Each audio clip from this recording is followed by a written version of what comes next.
All right, welcome to The Explainer. Today, we are diving deep into a real mystery, one cooked up by the philosopher G.W.F. Hegel. We're going to tackle two of his most baffling and honestly most important claims.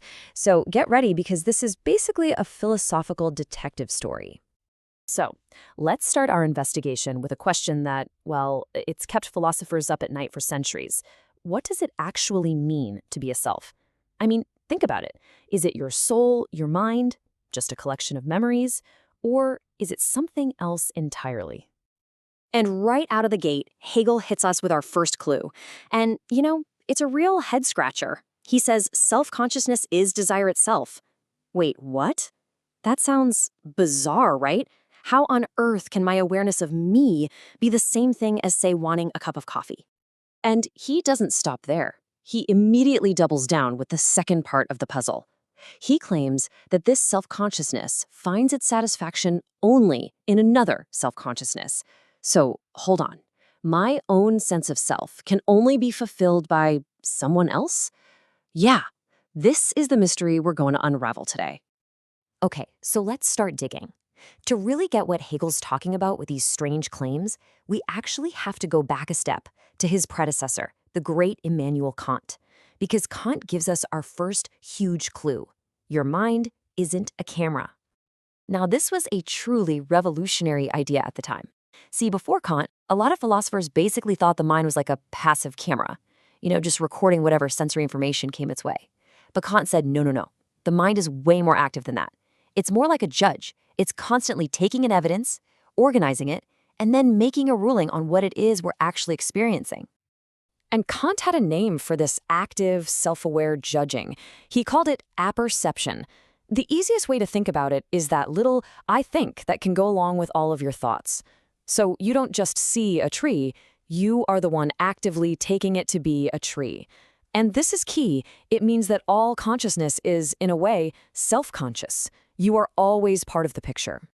So you see the shift? The self isn't something you can just find or point to, it's an activity.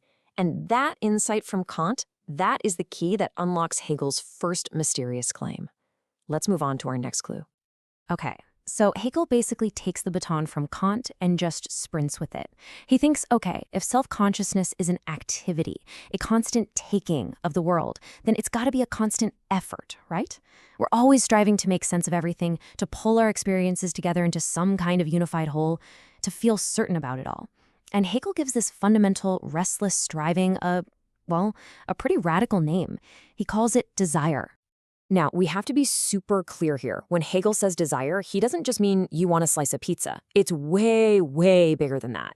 For him, desire is the very engine of consciousness. It's this deep, fundamental drive to stamp our understanding onto the world, to take something that feels other or foreign and make it our own. It's the endless activity of building a coherent world for ourselves. Okay, but this whole powerful idea creates a brand new problem. This striving self, this constant desire, it needs to find, satisfaction. It needs some kind of confirmation that its take on the world is actually the right one. So where does it look first? Well, naturally, it looks to the world of objects. So just imagine the self trying to get its satisfaction from, a piece of fruit. It can see the fruit, it can eat it, basically destroy it and make it part of itself. But here's the thing. The fruit can't confirm the self's existence. It can't look back and go, yep, you got it, you're a self. It just remains a piece of fruit. So the self is left totally unsatisfied, just stuck in this endless loop of wanting and consuming. So think about this for a second. If the entire world of objects, rocks, fruit, you name it, can't give us that deep confirmation we're striving for, then what can? Where on earth can this fundamental desire for unity and certainty finally find what it's looking for? And this is the central twist in Hegel's whole story. All right, let's get to the final piece of the puzzle. This is where Hegel delivers his absolutely groundbreaking solution. And this is an idea that really did change philosophy forever. So Hegel's answer is brilliant. He says satisfaction can't come from a simple thing. It has to come from an object that isn't really an object at all. It has to come from something that is also an active, striving, desiring consciousness. In other words, it has to come from something that can look back at you. And boom, there it is. That's the solution to our mystery. That's the answer to the whole puzzle. My own self-consciousness, my certainty that I am a self, can only be fully realized, can only be truly satisfied when I am seen and confirmed by another being who is also a self-consciousness. Hegel calls this recognition, and it's so much more than just being noticed. It's about being acknowledged as a free-thinking person by another free-thinking person. It's a two-way street. In this mutual act, both selves are kind of brought into being. You see me as a self, and by doing that, you confirm my selfhood. And at the exact same time, I confirm yours. So, what's the big takeaway here? Why did we just go through that whole philosophical maze? Well, because this idea completely flips our modern conception of what an individual even is on its head. Think about it. The self isn't some private little soul you're born with locked away inside your head. Nope, it's a project. It's a practical achievement, and, this is the most important part, it is a social achievement. You don't build a self all by yourself in isolation. You build it with, and yeah, sometimes against, other people. Our very identity is literally forged in the eyes of others. And this all leads to Hegel's truly mind-blowing conclusion that our deepest, most personal sense of I is totally impossible without a we.